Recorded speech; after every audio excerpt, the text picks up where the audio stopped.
Hello મિત્રો, તો આજે આપણે બનાવશું દૂધીનો હલવો। જેના માટે મેં એક મોટી દૂધી લઈ તેને ખમણીને રાખી દીધી છે। હવે આપણે એક તપેલું લેશું, તેમાં બધી દૂધી ખમણેલી દૂધીને એડ કરીશું। તેમાં થોડુંક પાણી નાખીને તેને ઉકાળવા મૂકશું અને બાફી લેશું। ત્યારબાદ મેં ગેસ ચાલુ કરીને આ તપેલું ગેસ ઉપર ચડાવી દીધું છે। જ્યાં સુધી આપણી દૂધી બફાય છે ત્યાં સુધી આપણે થોડાક ડ્રાયફ્રૂટ કટિંગ કરી લઈએ। મેં અહીંયા કાજુ બદામ અને પિસ્તા લીધા છે, તેને મેં કટિંગ કરીને રાખી દીધા। કાજુ બદામ અને પિસ્તા મેં એક કઢાઈમાં થોડુંક ઘી લીધું અને તેમાં કાજુ બદામ પિસ્તાને રોસ્ટ કરી લીધા છે। થોડાક હલકા બ્રાઉન થાય ત્યાં સુધી આપણે તેને રોસ્ટ કરવાના છે। ત્યારબાદ તે કાજુ બદામ પિસ્તાને આપણે કાઢી લેશું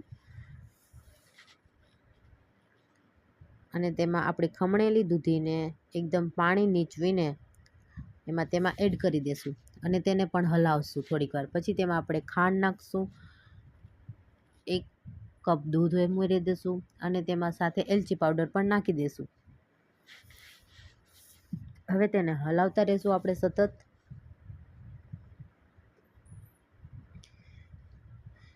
ત્યારબાદ મેં આમાં આપણા રોસ્ટ થઈ ગયેલા ડ્રાયફ્રૂટ પણ એડ કરી દીધા છે અને તેને થોડીક વાર આપણે હલાવશું।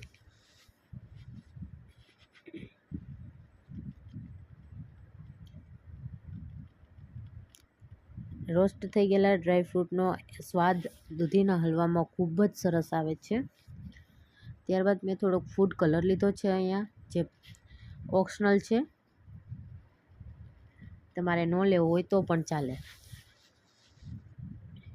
પણ તેનાથી કલર સરસ આવે છે હલવાનો।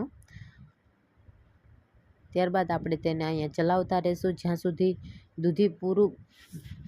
જ્યાં સુધી બધું દૂધ ઓબ્ઝર્વ ન કરી લે ત્યાં સુધી આપણે તેને ચલાવતા રહીશું।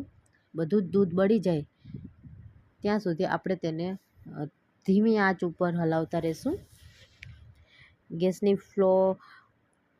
સ્લો રાખવાની છે, મીડિયમ ટુ સ્લો રાખશું આપણે અને તેને ચલાવતા રહીશું કન્ટિન્યુ। તો તમે જોઈ શકો છો હવે અહીંયા બધું જ દૂધ બળી ગયું છે અને હલવાનો એકદમ મસ્ત કલર આવી ગયો છે અને મેં તેની ઉપર પછી ડ્રાયફ્રૂટ નાખી દીધા છે અને એકદમ મસ્ત હલવો આપણો બનીને તૈયાર થઈ ગયો છે।